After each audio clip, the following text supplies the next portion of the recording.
పోలీసుల మద్దతు పోలీసులు అహంకారంగా ఆడవాళ్ళని మాట్లాడడం మొదలు పెడుతున్నారు.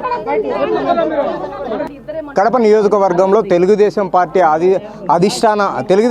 అధిష్టాన ఆదేశాల మేరకు కడప నియోజకవర్గ ఇన్ఛార్జి బాధ్యతలు చేపట్టిన మాధవిరెడ్డి గత కొద్ది రోజుల కిందట తెలుగుదేశం పార్టీ కడప నియోజకవర్గ అసెంబ్లీ సీటు తనకు కేటాయించడంతో ప్రతిరోజు ఊరు వాడ అనే ప్రజలతో మమేకమై తెలుగుదేశం పార్టీ ద్వారా ప్రచారం ముమ్మరం చేశారు. అందులో భాగంగానే నేడు కడప నగరంలోని అశోక్ నగర్ పరిధిలో పార్టీ ఆధ్వర్యంలో ప్రచారం ముమ్మరం చేశారు. ప్రచారంలో భాగంగానే ఏం జరిగిందనే విషయాల్లో మాధవిరెడ్డి మన దగ్గరనే ఉన్నారు. మాధవిరెడ్డి గారిని అడిగి మరిన్ని విషయాలు తెలుసుకునే ప్రయత్నం చేద్దాం. మేడం, గత కొద్ది రోజుల నుంచి కడప నియోజకవర్గ ఎమ్మెల్యే అభ్యర్థిగా మిమ్మల్ని ప్రకటించారు. అప్పటి నుంచి కడప నియోజకవర్గ పరిధిలో ప్రజల్ని మమేకం చేసుకుంటూ ప్రచారం ముమ్మరం చేశారు. ఆ ముమ్మరంలో భాగంగా ఈరోజు ఏం జరిగింది మేడం, చెప్పండి. గత 10 రోజుల నుంచి శివరాత్రి సందర్భంగా మేము వేసుకున్న బ్యానర్లు చించడంతో మొదలు పెట్టారండి కార్పొరేషన్ సిబ్బంది.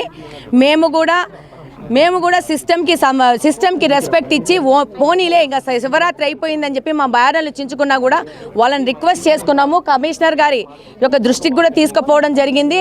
మీరు ఎలా చించుతారని చెప్పేసి ఆ రోజు మొదలుపెట్టి ఇలా పోస్టర్స్ వేసుకుంటే మా సొంత ప్రాపర్టీల మీద వేసుకున్నాం. మా తెలుగుదేశం పార్టీకి సంబంధించిన కార్యకర్తల ఇండ్లకు మేము పోస్టర్స్ వేసుకుంటే ఈ పోస్టర్స్ మీద సున్నం కొట్టడం మొదలుపెట్టారు.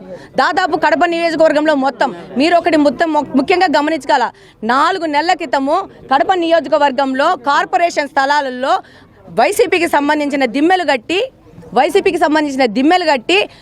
జెండాలు ఎగరేసుకున్నారు. ఈ యొక్క సచివాలయ సిబ్బందికి కానీ ఆ కార్పొరేషన్లో పనిచేస్తున్న కమిషనర్ కానించి కింద ఎంప్లాయీల వరకు కానీ ఇవి కనపడలేదా? అది కార్పొరేషన్ సంబంధించిన స్థలాలు, వాటిలో దిమ్మెలు కట్టుకుంటే వాటి మీద చర్యలు లేదు. కానీ ఈరోజు మా సొంత ఆస్తుల మీద మేము బ్యానర్లు వేసుకుంటే ఇంతమంది పోలీసులు, చిన్నచౌక్ పోలీసు వచ్చి నరసింహారెడ్డి వచ్చి దుర్భారంగా మాట్లాడుతున్నాడు. మహిళ కూడా ఆలోచించుకోకుండా మీదకి వచ్చి మాట్లాడుతున్నాడు. ఎవరిచ్చినారు ఈ హక్కు వీళ్ళకి? ఎవరిచ్చినారు? ఏం పోలీసులనా కాకి డ్రెస్ వేసుకున్నారనా ఇంత మాట్లాడుతున్నారు? ఏం మర్యాదగా మాట్లాడేది? ఏం మీదకి వస్తున్నారు? ఎందుకు మీదకి వచ్చి ఆడాల మీద మాట్లాడుతున్నారు? ఏ హక్కు ఉంది ఎవరికైనా కానీ? మా సొంత ఆస్తుల మీద మేము కట్టుకుంటాం. మా సొంత ఆస్తులు, మేము ట్యాక్స్ కట్టిన ఆస్తులు, మా ఇంటి పత్రాలు మా పేరు మీద ఉన్న వాటి మీద కూడా మీరు వచ్చి బ్యానర్లు వేసుకుంటే నీళ్ళు వేసి కడుగుతారు. ఎందుకు? జగన్మోహన్ రెడ్డి గారి యొక్క రాక్షస ప్రభుత్వం ఉందనా?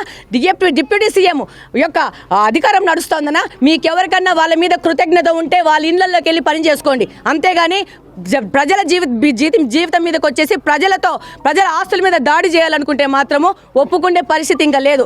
అంజద్ బాషా గారికి ఈ యొక్క నియోజకవర్గంలో కేక్ వాకు నాకు ఎదురు ఎవరు లేరు అనుకునే ఉద్దేశంతో ఆయన ముందుకెళ్తా ఉన్నారు. ఒక మైనార్టీలు కాదు, బలుగు కాదు, బలహీన వర్గాలు కాదు, అపోజిషన్ పార్టీలు కాదు, ఆయన ఎవరి మీద దాడులు చేయలేదు. మహిళల మీద కానీ ఎవరి మీద దాడి చేయలేదు. దాడి చేసుకుంటూ ఒక దురహంకారంతో పోతున్నారు. ఈ రోజు ఈయన యొక్క రాక్షస తత్వానికి, దురహంకారానికి పోలీసు వ్యవస్థ కానీ, కార్పొరేషన్ వ్యవస్థ కానీ, సచివాలయ వ్యవస్థ కానీ తల వంచుకొని పనిచేస్తున్నారు. ఎట్టెళ్తుంది సమాజం? ఎట్టెళ్తుంది అంటే అధికారంలో ఉంటే ప్రతి ఒక్కరు జీ హుజూర్ అని చెప్పి తల వంచుకొని మాట్లాడతారా? ఈరోజు మేము మహిళను వచ్చి మాట్లాడుతుంటే నరసింహారెడ్డి గారు ఎంత పెద్ద నోరు వేసుకొని మీద పడిపోతున్నారు. మర్యాద లేదా? సభ్యత లేదా? సీఏ అనే పోస్ట్లో ఉన్నారు. ఎలా మాట్లాడాలా? ఒక ప్రతిపక్షంలోని ఇన్ఛార్జు క్యాండిడేట్గా నేను డిక్లేర్ అయినాను, నాతో ఈ విధంగా మాట్లాడతారా నరసింహారెడ్డి? చిన్నచౌక్ పోలీస్ స్టేషన్లో సీఐ ఏమనుకుంటున్నారు? వీళ్ళ ఇంట్లో మేము పని చేస్తున్నాం అనుకుంటున్నారా? వీళ్ళ దగ్గర జీతం తీసుకుంటాం అనుకుంటారా? మా పార్టీ కోసం మేము పని చేసుకుంటున్నాం. మా బ్యానర్లు మేము వేసుకుంటాం. మాకు సంబంధించిన ఆస్తుల మీద మేము వేసుకుంటాం. మీకు అబ్జెక్షన్ ఉంటే నోటీస్ ఇవ్వండి, మా ఎక్స్ప్లెనేషన్ మేము ఇస్తాం. అలాగనే ఈ యొక్క కడప నియోజకవర్గంలో మిగతా రాజకీయ సంబంధించిన వాళ్ళని కూడా పిలవండి. వాళ్ళ బ్యానర్లు తీయండి, మా బ్యానర్లు తీయండి, మొత్తం తీయండి. సిద్ధం అని చెప్పేసి కడప నగరం మొత్తం వేసిన పోస్టర్లు కూడా పీకిపడేయండి.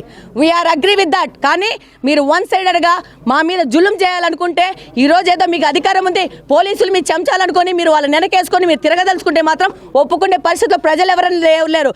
చెప్పండి అమ్మా, మీరందరూ చెప్పండి. మీరు ఈ అహంకారాన్ని, ఈ పోలీసులు ఏకపక్షంగా వచ్చి ప్రజల మీద దాడి చేసే విధాన్ని ఒప్పుకుంటున్నారా? అసలు ఈరోజు ఏం జరిగిందమ్మా? మేడం వచ్చారు కదా మీ ఏరియాలకి, ఏం జరిగిందమ్మా ఇక్కడ?